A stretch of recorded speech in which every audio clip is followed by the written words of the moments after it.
जी, अस्सलाम वालेकुम। जी, वालेकुम फैसल इमाम अस्सलाम साहब वरहमतुल्लाहि बताएँ। वबरकातुहू। माशाल्लाह हुँ,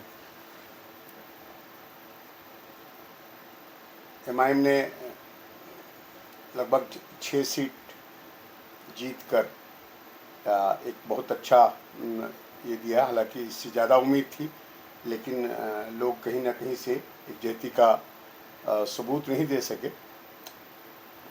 क्या कहना है आपका इस मामले में? सबसे पहले तो बहुत बहुत मुबारकबाद हमारे जितने भी लोग कंटेस्ट किए इलेक्शन एआईएमआईएम से, उनके लिए ख़ास तौर से अख्तरुल ईमान साहब और हमारे तौसीफ़ आलम साहब बहादुरगंज से, राना रंजीत साहब और हमारे आदिल हसन साहब, जितने लोगों ने भी, और हमारे एक शेरघाटी से जो साथी हैं, तो जितने सीटों से भी जो लोगों ने इंटरेस्ट दिखाया, जिन लोगों ने लड़े, वो एक सही कदम लिए, एक सही सोच लिए, एक सही रास्ते की तरफ बढ़े।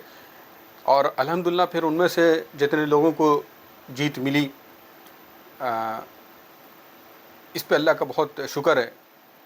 यहाँ तक कि जो महुआ से भी जो कैंडिडेट जिनको खड़ा किया गया, पप्पू बच्चा राय, तो बच्चा राय साहब को भी बहुत मुबारक है कि वो पार्टी से जुड़े और वहाँ पे एक झंडे को गाड़ने के का जो काम किया। और एक ख़ास करके राणा रंजीत साहब ने जिस हौसले से काम किया और एक जो मैसेज गया पूरे हिंदुस्तान में और पूरे सीमांचल में, बिहार में, वो एक बहुत बड़ी बात है। बिल्कुल, क्योंकि जो जिस तरह से नफ़रत का माहौल फैला रहे हैं पूरे में, उस वक्त में राणा रंजीत साहब का जुड़ना और बच्चा राय साहब का जुड़ना, राणा रंजीत साहब का जुड़ना ढाका विधानसभा क्षेत्र से, जिस विधानसभा को हम जानते भी नहीं थे आज से पहले, लेकिन अब हम उनको जानने लगे हैं।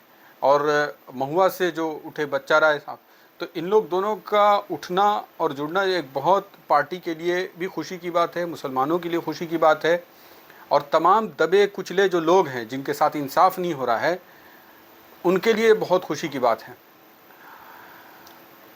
और बधाई तो और शुक्रगुजारी बहुत ज़्यादा अल्लाह का करम है कि असद साहब ने जी तोड़ मेहनत की, बहुत ज़बरदस्त किस्म से कैंपेन किया, बिल्कुल अब भैया पसीने। पूरे हिंदुस्तान से लोग जो महाराष्ट्र से आए, हैदराबाद से आए, बंगाल से आए, यूपी से आए, तो बहुत शुक्रगुजार हैं सारी शख्सियत के जो जो लोग भी यहाँ आए और इलेक्शन में ये किया। लेकिन ये बताइए फैसल साहब कि ये कितनी बड़ी गलती कर दी तेजस्वी यादव ने। और हमारे ख्याल से ये सिर्फ उनका फैसला था, न कि पूरी पार्टी का, कि ये एमआईएम को गठबंधन में शामिल नहीं किया। इसीलिए इंडिया अलायंस में बिल्कुल एक लग रहा था कि वन मैन शो है, जो बोल रहा है तेजस्वी बोल रहा है, ना उसमें राहुल गांधी का कुछ ये लग रहा था, और न कुछ दूसरे बड़े नेता का इंटरफेरेंस लग रहा था। ये अपने तौर पर हैंडल करना चाह रहे थे और उसकी सज़ा मिली। मेरे ख्याल से वो 6 सीट पर वो दे देते एमआईएम को, तो मैं हमको लगता है कि 25 सीट का गेन होता इंडिया गठबंधन को, और वोट का बिखराव नहीं होता।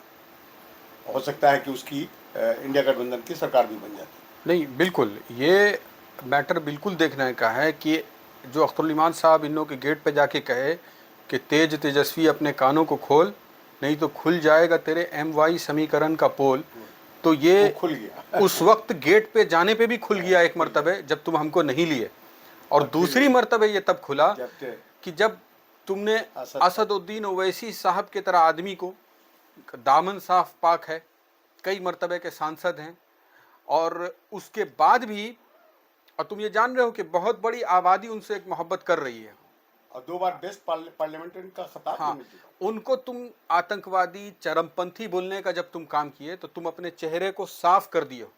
पहला तो एक साफ हुआ, जो जब तुम गेट पर हमको बुलाया कि हम जब गए तो तुम एक भी टिकट नहीं देने का काम, उसके बाद एक नहीं 2 बार आदमी ये बोला है कि एक्सट्रीमिस्ट है, और एक्सट्रीमिस्ट की कोई जगह ही नहीं है, कोई जगह नहीं है, कोई जगह ही नहीं है। और वही वजह जो तुम्हारे जहन के अंदर में था, इसलिए तुम उस दिन गेट ना दरवाज़ा खोले ना मिलने आए।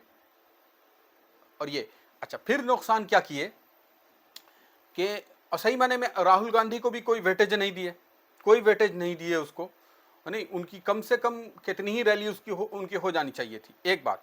और दूसरा, सीमांचल, अगर आप हमारे इतने खैर खां हैं मुसलमानों के, है नहीं, जिनका ना जाने कितना नुकसान हो चुका है यहाँ पर, तो भाई सीमांचल जैसे इलाके में जब मेरी लीडरशिप खड़ी हो रही है, जहाँ जाके आपको कैंपेन करना पड़ता, हम खुद कैंपेन करने के लिए तैयार हैं, और कैंपेन करके हम आप ही से जुड़ना है, ये बात भी क्लियर थी। तो वो 24 सीट को डिस्टर्ब आप नहीं करते, तो जितना दिमाग हमको आपके खिलाफ खर्च करना पड़ा, ये हम नहीं करते तेजस्वी यादव के खिलाफ बोलने में और राहुल वगैरह कांग्रेस के खिलाफ बोलने में। तो 24 सीट तो अल्हम्दुलिल्लाह सिर्फ आरजेडी कांग्रेस वहां से खत्म हो जाती, नहीं जाती तो ये सीट तो 24 हम वैसे ही जीत जाते इंशाल्लाह। और आप लोगों को काम ये करना था, राहुल गांधी हैं या तेजस्वी यादव हैं या हमारे पप्पू यादव हैं और इमारत शरिया, इदारा शरिया, इसके जो यहाँ जो पटना एतराफ़ में जो लोग थे, इन लोगों को काम करना था कि जो बीजेपी माइंडेड एरिया है वहाँ पे किस तरीके से जा करके वोट लेना, और गैर मुसलमानों को जिनको बीजेपी पोलराइज कर चुकी है, उनके जहन को साफ करने का काम आपको करना था। लेकिन आप क्या काम किए कि आप आकर के पूरा दमखम सीमांचल में लगा दिए कि उसको ख़राब करने में, जबकि आपको जाके हिंदू इलाकों में जाकर के, जहां मुसलमानों की कम आबादी थी, गैर मुसलमानों की ज़्यादा आबादी थी, वहां एक मोहब्बत की बात करनी थी ताकि वो लोग जुड़ते।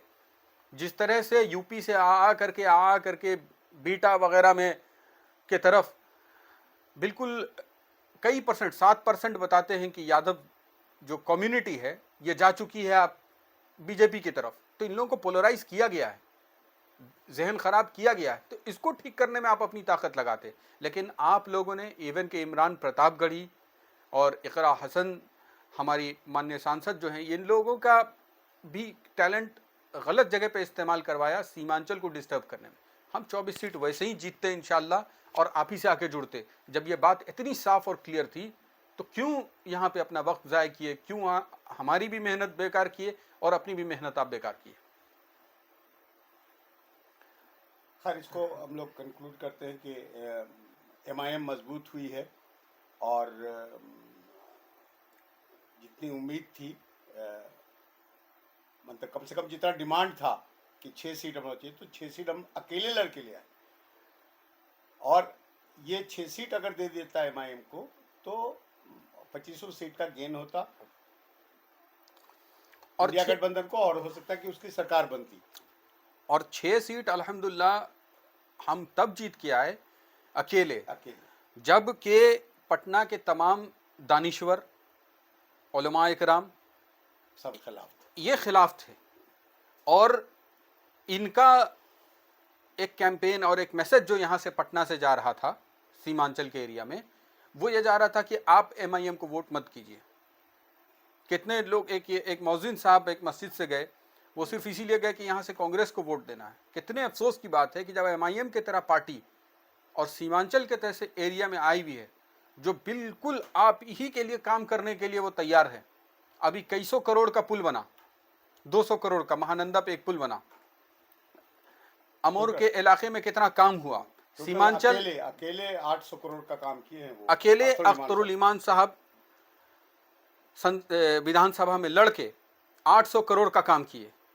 तो जब एक क़यादत खड़ी हो रही है, तो समझिए ये कि इसको मजबूत करने की कोशिश करिए, इसको कमज़ोर करने की कोशिश मत करिए। एक जब लीडरशिप खड़ी हो रही है, और सलाम है अभी यादव कम्युनिटी को कि इसमें 9th फेल जो आदमी है तेजस्वी यादव, इसको पूरी कम्युनिटी अपना लीडर मान रही है। इस पर तो उन लोगों को सलाम करने का और सैल्यूट करने का है कि उस कौम में ये पता है कि लीडर होना चाहिए, और पूरी कौम उस पर मुत्तफिक है। जबकि उससे कहीं ज़्यादा टैलेंटेड लोग वहाँ पे हो सकता है मौजूद हों, लेकिन मुंह नहीं खोल रहे हैं। उस तरह से इज़्ज़त नहीं ख़राब करें जिस तरह से हमारे यहाँ शक किया जाता है या इज़्ज़त ख़राब की जाती है। और वहीं पर अपने ही लोग नुकसान करते हैं। ये यादव लोगों को सलाम है कि 12% सिर्फ एक कास्ट है, वो पूरा एक रिलीजन में नहीं है और पूरे बिहार को संभाल रहे हैं। और दूसरी बात उसमें पॉजिटिव साइड ये है कि जब वो कौम आपस में जुड़ी हुई है, यादव कम्युनिटी जो है, तब फिर वो अपना भी काम कर रहे हैं, खुद भी सीएम पद के दावेदार हैं। एक ही घर से 3-3 लोग उसमें सीएम रह चुके, और अगर कभी हमको फ़ोन करा के अपना काम कराना हो तो लोग उनसे काम भी करवा रहे हैं। बल्कि चीफ मिनिस्टर जब रह चुके तो पूरे बिहार का काम किए वो लोग, तो क्योंकि कौम पहले आपस में एक है। तो इस तरीके से अगर आप भी अपनी ताकत को समझिएगा, ख़ास करके सीमांचल का एरिया, उसको डिस्टर्ब मत कीजिए। वहाँ पे एक MIM का एक पावर बनाइए कि 24 तो यहाँ से बिल्कुल कैडर वोट हो जाए, वो हिलने वाला ना हो। तब फिर क्या होगा कि आपकी एक ताकत बनेगी, आप दूसरों का काम कर सकते हैं, फिर आपकी एक इज्जत होगी। ठीक है। अस्सलाम वालेकुम वरहमतुल्लाह।